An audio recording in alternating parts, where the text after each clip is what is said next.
Zee 24 तास एक पाऊल पुढे। कोळसा खाण घोटाळा प्रकरणी आज आणखी 7 ठिकाणी सीबीआयने छापे घातले आहेत। नागपूरमध्ये 4 ठिकाणी तसंच चंद्रपूर आणि पश्चिम बंगालमधल्या आसनसोल इथे हे छापे टाकण्यात आलेत। नागपुरात मुकेश गुप्ता या उद्योजकाच्या कार्यालयात आणि निवासस्थानी आज सकाळी सीबीआयने छापे टाकले। गुप्ता कोल या कोळसा उद्योगातल्या कंपनीचे ते मालक आहेत। विकास आणि ग्रेस इंडस्ट्रीजवरती देखील आज कारवाई करण्यात आल्याचं समजतंय।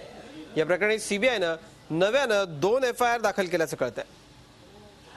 नागपुरात टाकण्यात आलेल्या छाप्याचा या संपूर्ण देशभरामध्ये 7 ठिकाणी टाकण्यात आलेल्या छाप्यानंतर नागपूर, चंद्रपूर, पश्चिम बंगालमध्ये हे छापे टाकण्यात आलेत। भाजपचे नेते किरीट सोमय्या आपल्या सोबत आहेत। किरीटजी, आणखी हे नव्यानं सगळे छापे टाकण्यात आलेले आहेत। तुम्ही या सगळ्या प्रकरणाचा पाठपुरावा करताय, काय प्रतिक्रिया आपली?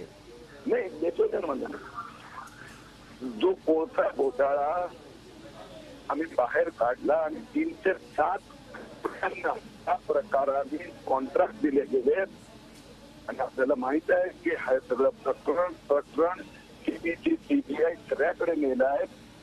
12 काँग्रेस नेत्यांचे घोटाळे मी बाहेर काढतोय, 9 नावं पुढची, अजून 3 आहेत। आजपर्यंत छापे मारले आहेत। जर सीबीआय खोलपर्यंत गेलं तर मी खात्रीपूर्वक सांगू शकतो की यातना जो किकबॅक म्हणजे पैसा हा काँग्रेस नेत्यांच्या घरी कुठलाही सिद्ध होत आहे।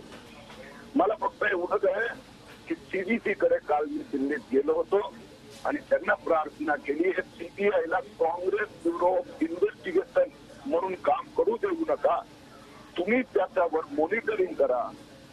कोर्टाने मॉनिटरिंग केल्यास निश्चितपणे हा काळा पैसा 1,86,000 कोटी रुपये।